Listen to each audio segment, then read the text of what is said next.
గద్దలెక్కి కూర్చుంది. చుట్టూ ఉన్న ఎవ్వరిని బతకనివ్వదే అది. దాన్ని తుంచి వేర్లు పెంచే ధైర్యం ఉంటే రారా. ఈ కలి ఆకలికి బలయింది చాలు. తెలుగు జాతి తిరుగుబాటు నేటితోనే మొదలు. కదలిరా కదలిరా కదలిరా కదలిరా కదలిరా కదలిరా కదలిరా కదలిరా. పిలుపు కాదు తెలుగుదేశ శంఖారావంగా. కదలిరా కదలిరా. రాతి యుగాన్ని వదిలి స్వర్ణ యుగం వైపు రారా.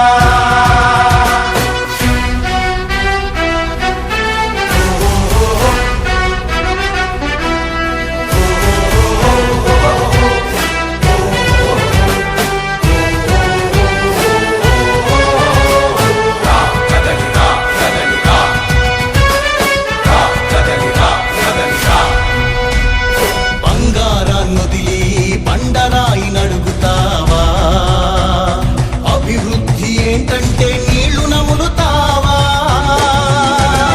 తప్పుడు వాగ్దానాలకు తలనాడిస్తావా? నిజం అబద్ధాలను ఇంతైనా పోల్చుకోవా? గొంతు కోసి కులాసా నడిగే ఆ సైకో భవిష్యత్తు లేకుండా చేస్తున్నాడు మనకు.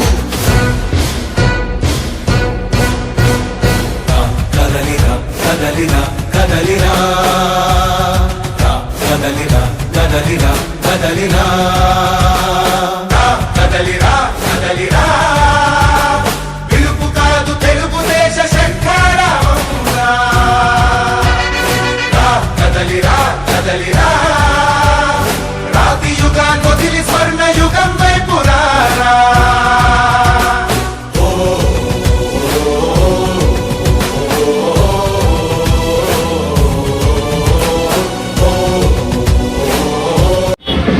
ఈరోజు 3, 4, 5 వార్డులలో ఎన్నికల ప్రచారంలో భాగంగా ఎన్డీఏ అభ్యర్థిని వేమిరెడ్డి ప్రశాంతి మేడం గారు పర్యటిస్తున్న సందర్భంగా 3వ వార్డు తరపున స్వచ్ఛందంగా 500 మంది భారీ ర్యాలీతో మేడం గారికి స్వాగతం పలకడం జరుగుతుంది.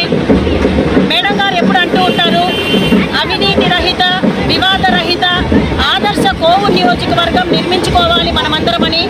అది ఒక వేమిరెడ్డి గారి దంపతులకే సాధ్యమవుతుంది ఆదర్శ కోవూరు నియోజకవర్గం మనం నిర్మించుకోవడానికి.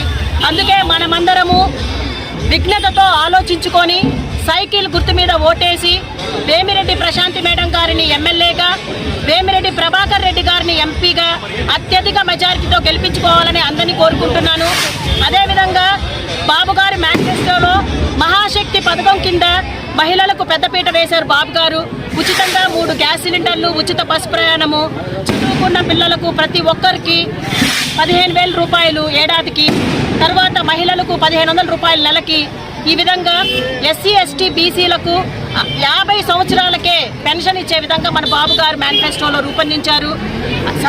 సంక్షేమంతో పాటు ఎన్నో అభివృద్ధి పనులు, పరిశ్రమలు, పెట్టుబడులు ఇవన్నీ బాబు గారు తీసుకొస్తారు. ఉద్యోగ అవకాశాలు కల్పిస్తారు, యువతకు పెద్దపీట వేస్తారు. అందుకే మనమందరం ఆలోచించుకొని సైకిల్ గుర్తు మీద ఓటు బాబు గారి ప్రభుత్వం రావాలని, బాబు గారిని, చంద్రబాబు నాయుడు గారిని సీఎంగా చేసుకోవాల్సిన బాధ్యత మనందరి మీద ఉంది. అదేవిధంగా వేమిరెడ్డి ప్రశాంతి మేడం గారిని ఎమ్మెల్యేగా, వేమిరెడ్డి ప్రభాకర్ రెడ్డి గారిని ఎంపీగా అత్యధిక మెజార్టీతో గెలిపించుకుందాం. కోవూరు నియోజకవర్గాన్ని ఒక ఆదర్శ నియోజకవర్గంగా మనం నిర్మించుకుందాం. ధన్యవాదాలు. కోవూరు ప్రజలందరికీ ఈ ర్యాలీ తరఫున నేను ఒక చిన్న మనవి చేసుకుంటున్నాను.